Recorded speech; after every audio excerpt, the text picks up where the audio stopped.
अस्सलाम वालेकुम, hello and welcome to sports room. मैं हूं आपका मेज़बान नजीबुल हसनैन और आज प्रोग्राम में हमारे साथ हैं फॉर्मर ओलंपियन वसीम फिरोज साहब। अस्सलाम वालेकुम। वालेकुम सलाम। वसीम भाई, आपसे हॉकी पे बहुत सारी बातें करनी है क्योंकि हमारी हमेशा यही दुआ होती है कि हॉकी के मामलात बेहतर हों, लेकिन ये तो और ख़राब होते जा रहे हैं और सिचुएशन बहुत अजीब सी हुई है, तो इस पर हम बात करेंगे और वसीम साहब हमारे साथ ही हैं। लेकिन जल्दी से क्रिकेट की बात कर लेते हैं और वही हुआ जिसका डर था।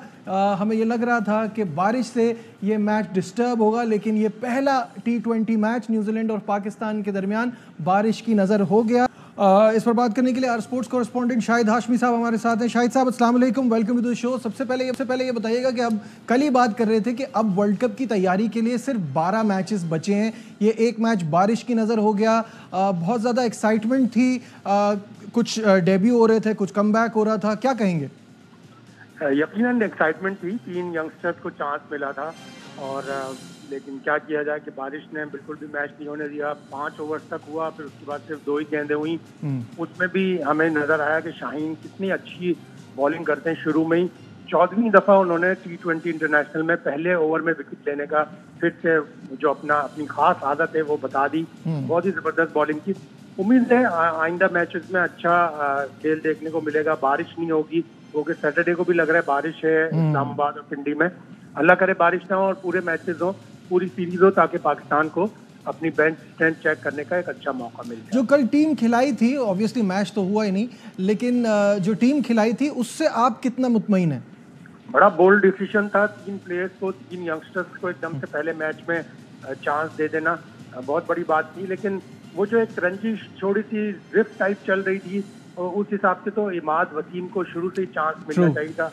अब आप चूंकि बिल्कुल भी मैच नहीं हुआ तो अगला मैच भी आपकी अनचेंज साइड खेलेगी, ज्यादातर यही चांस है। तो इमाद को शुरू में चांस मिलना चाहिए था, जैसे आमिर को दिया, जैसे शाहीन को दिया। तो एक स्पिनर या एक कोई कम करके इमाद को चांस जरूर देना चाहिए था। आगे मिल जाएगा, लेकिन अब कम से कम 2 मैचेस तक तो समझें नहीं मिलेगा, तो एक थोड़ी सी वो तशनगी सी रह जाए। बिल्कुल ऐसा ही है। मोहम्मद आमिर जो है वो, उनको देखने के लिए बहुत ज़्यादा एक्साइटमेंट थी। इतने सालों बाद उनका कमबैक हो रहा है। उनका खुद का ये मानना है कि दबाव गेम का नहीं होता, इस बात का दबाव ज़रूर होता है कि उम्मीदों से टीम में लेकर आए हैं तो उन उम्मीदों पर पूरा उतरना। शाहिद साहब, आखिरी सवाल आपसे। आमिर ये कह रहे हैं कि ऐसा लग रहा है कि दोबारा से डेब्यू हो रहा है। शाहिद साहब, आपको आवाज़ आ रही है? जी, अब आई आवाज़। मैं ये कह रहा हूँ, आमिर ये फील कर रहे हैं, ऐसा लग रहा है कि दोबारा से डेब्यू हो रहा है। आप क्या कहेंगे इस पे? बिल्कुल, 2 दफा उनके करियर में फॉल्ट आ गया। 2010 में आया, तो फिर वो 2016 में आए और फिर ये 2020 दिसंबर से हॉल्ट आया, तो अब ये 4 साल बाद आया। तो बड़ी उनकी क्रिकेट का नुकसान हो गया। लेकिन अच्छा है, वो फ्रेश महसूस कर रहे हैं। मेरे हिसाब से वो अपने आप को T20 इंटरनेशनल तक ही महदूद रखें ताकि उनका जो करियर है थोड़ा सा प्रोलॉन्ग हो सके। बहुत बहुत शुक्रिया शाहिद हाशमी साहब थे। और ऑब्वियसली आप सब जानते हैं कि कल का मैच बारिश की नज़र हो गया। सीरीज़ का दूसरा T20 मैच जो है वो कल पिंडी में खेला जाएगा और उम्मीद यही है कि इसमें बारिश जो है इस मैच के मज़े को ख़राब ना करे। मूविंग ऑन, बात करेंगे पाकिस्तान हॉकी के हवाले से। और पाकिस्तान हॉकी के मामलात जो हैं वो मज़ीद ख़राब होते जा रहे हैं। 2 फेडरेशन बन गई हैं और जो अजलान शाह टूर्नामेंट सर पर है उसके लिए कैंप लगाया गया है, वो 2 मुख्तलिफ शहरों में लगाया गया है। ये सिर्फ पाकिस्तान में ही हो सकता है। जी हाँ, जैसे कि मैंने आपको प्रोग्राम के शुरू में बताया कि हमारे साथ हैं ओलंपियन वसीम फिरोज़ और ये उस आखिरी दौर के खिलाड़ी हैं जब पाकिस्तान की हॉकी का एक नाम था, एक मकाम था। लोग पाकिस्तान को हॉकी की वजह से पहचानते थे। वसीम भाई, शुरुआत आपसे इसी सवाल से करूँगा। हमारी ज़िंदगियों में क्या वो मकाम वापस आएगा? क्या वो जो उरूज था वो दोबारा से हम देख पाएंगे?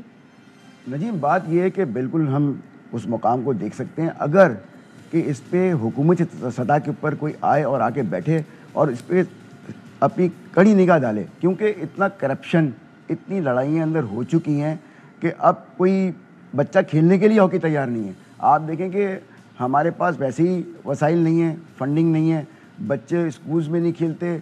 हमारा जो मीडिया है वो कितना बात करेगा, कितना बताएगा, ठीक है ना।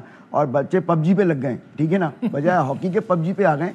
तो ग्राउंड का तो उन्होंने शक्ल ही नहीं देखी और अपने पुराने हीरोज़ को पता ही नहीं कि ये कौमी खेल है हमारा, ठीक है ना। हमारी क्रिकेट, डेफिनेटली क्रिकेट बहुत है और भी दीगर स्पोर्ट्स है, मगर हॉकी हमारा वो कौमी खेल है जिसमें 4 वर्ल्ड कप, 3 ओलंपिक मेडल्स लेके आया है और दुनिया में उसका नाम है आज भी, और वो सफ़र कर रहा है। मतलब मैं तो ये बोलूँगा कि इस पर कड़ी एक्शन लेना चाहिए प्राइम मिनिस्टर को, क्योंकि चीफ पैटर्न हमारे प्राइम मिनिस्टर हैं। इसकी इंक्वायरियाँ कराएं और देखें क्या चीज़ गलत है और क्या चीज़ सही है। कौन जो है जिन्होंने हॉकी को बर्बाद किया है और बैक डोर से हमेशा से किसी न किसी बिल से निकल के बाहर आ जाते हैं और फिर वही हॉकी का हाल हो जाता है जैसे पहले होता है।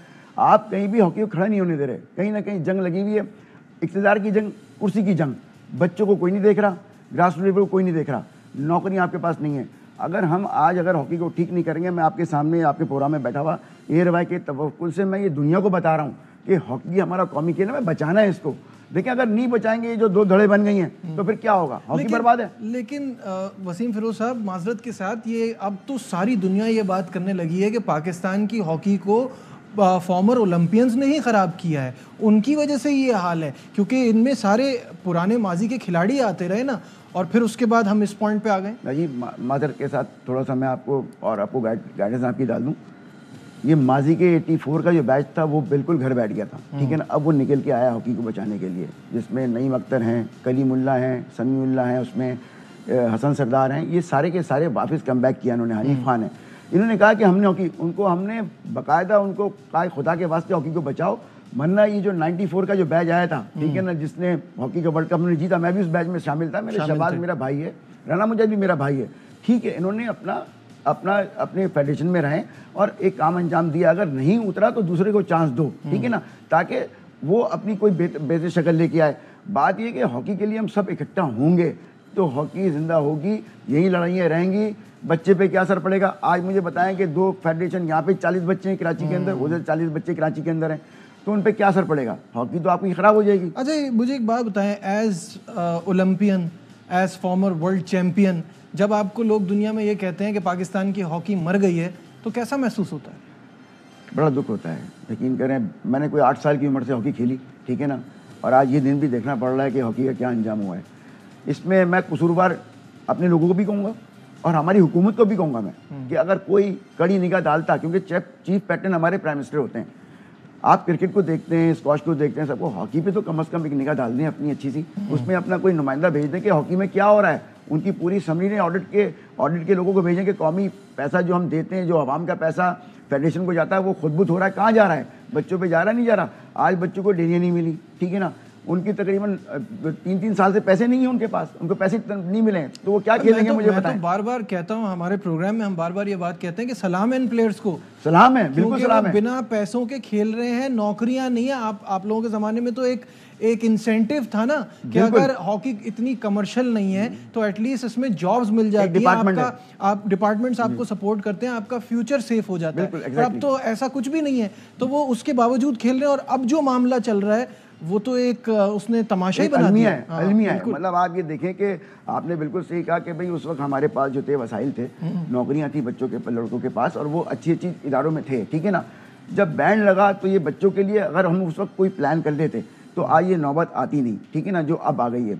देखिए बच्चों के पैसे अगर खुदबुद हो जाएंगे और कोई खा के भाग जाएगा, उसकी इंक्वायरी भी नहीं होगी, और प्राइम मिनिस्टर हमारा चीफ पैटर्न होगा, कोई नहीं खा के भाग जाएगा, खाए जा रहे हैं, मुसलसल चल रहा है, खा के चले जाते हैं ना, फिर दोबारा बैकडोर से अंदर आते हैं। कहने का मकसद ये, तो उसकी इंक्वायरी होना चाहिए। आप कोई ना कोई पार्लियामेंट हाउस का या सदर पाकिस्तान कोई अपना नुमाइंदा भेजे कि देखो हॉकी में क्या हो रहा है। थोड़ा उसमें इतना नहीं है, एक आदमी टीम भेजें अपनी कि भाई कहाँ ये पैसा लग रहा है और ये ऑडिट का हिसाब क्यों नहीं दिया है, तब लग पता जाएगा कि कौन सही है और कौन गलत है। आज भी मैं बताऊं क्या, हॉकी में टैलेंट नजीब इतना है, मैं अभी हॉकी 5 ले गया था, ठीक है ना, हम इंडिया से फाइनल में आ रहे हैं, इंडिया का प्लेयर कहता है सरदारा, कहता है आपके पास ना वसाइल है, ना आपके पास फिजियो है, ना बच्चों के पास डेली अलाउंसेज है, फिर भी आप हमें लड़ रहे हो और फाइनल में खेल रहे हो। स्टोक से हार गए मुझसे, ठीक है ना, फाइनल में स्टोक से हारे मुझसे। वो कहते हैं हम 12 साल खेलते हैं, अरबों रुपया हमारे पास फंडिंग के अंदर है, और आपके पास कुछ ना होने के बावजूद भी जज्बा खेल रहा है आपका।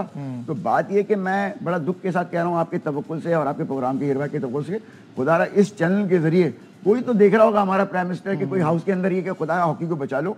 हॉकी अगर नहीं बचेगी तो हम लोग जो ओलंपियन है, हम पे बातें आती हैं, लोग हमसे सवाल करते हैं, जैसे आप सवाल कर रहे हैं, बिल्कुल और बाहर निकल के सवाल करते हैं, इसको बनते नहीं है ये सवाल।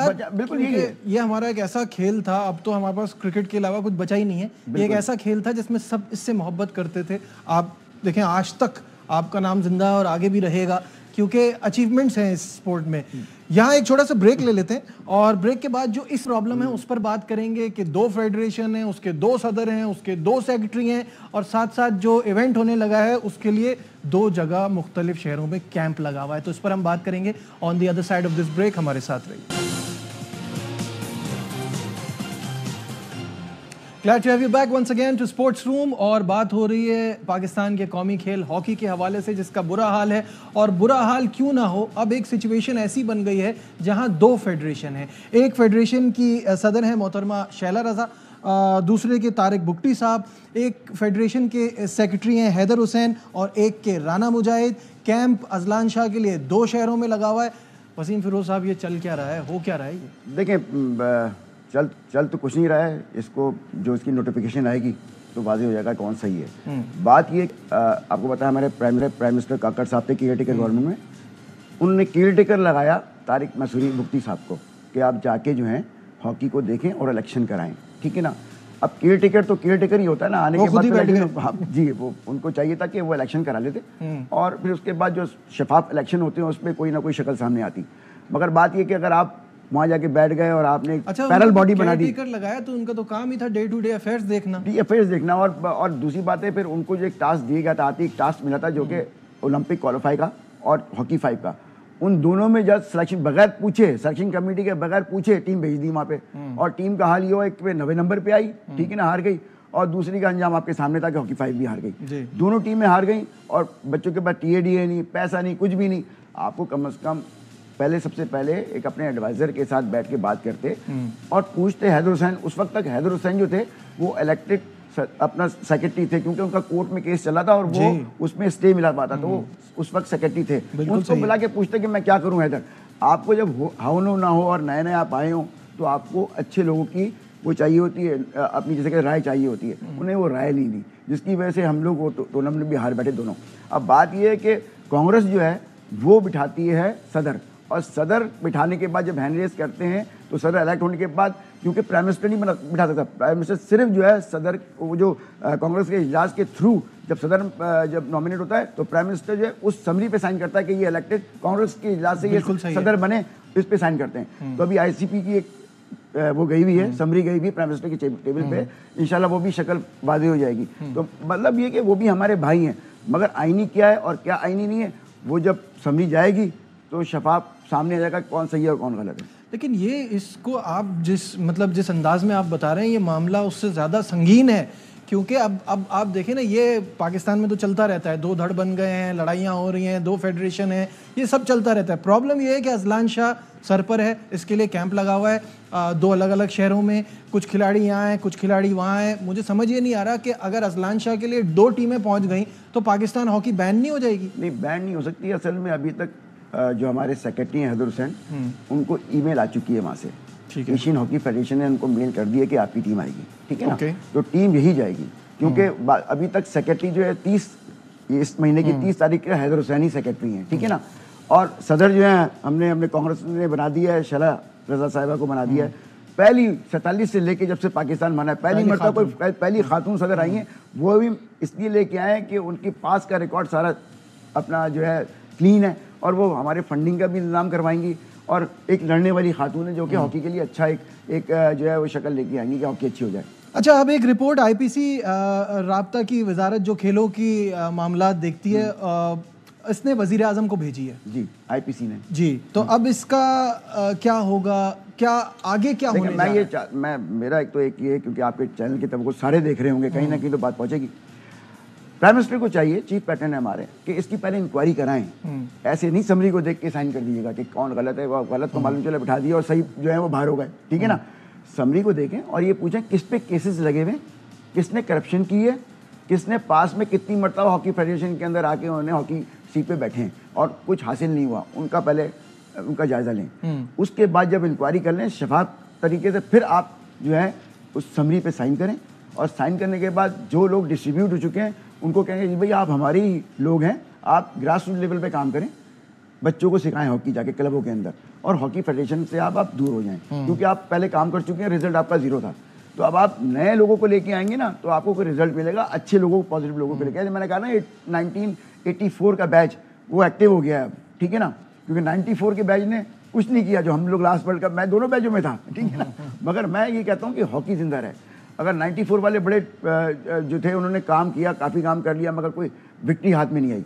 84 के बैच ने लास्ट ओलंपिक जीता था 1984 का, तो मैं वो कलीमुल्ला वगैरह सारे हनीफ। अच्छा, मुझे ये बताएं कि ये आखिरी सवाल है मेरा आपसे कि माजी में खेल का मेयार भी अच्छा था पाकिस्तान का, इंतज़ामिया भी अच्छी होती थी, क्या वजह है उस वक्त ये सब था, अब ऐसा क्यों है, इसका बेसिक रीज़न क्या है और मसले का हल क्या है कि लॉन्ग टर्म में हॉकी को बेहतर सिमत में कैसे ले जा सकते हैं? देखिए, मैं नजीब, हॉकी को बेहतर करने के लिए बहुत सारी चीज़ें, स्पॉन्सर्स हमारे आना जरूरी है। हुकूमत कब तक पैसा देती रहेगी, ठीक है ना, पैसा दिया खुद हो गया, वो कहेंगे भाई हम पैसे देते हैं, आप हमें जवाब तो देते नहीं, उसका हमें ऑडिट का हिसाब ही नहीं देते, तो पैसा वो तो देना बंद कर दिया उन्होंने।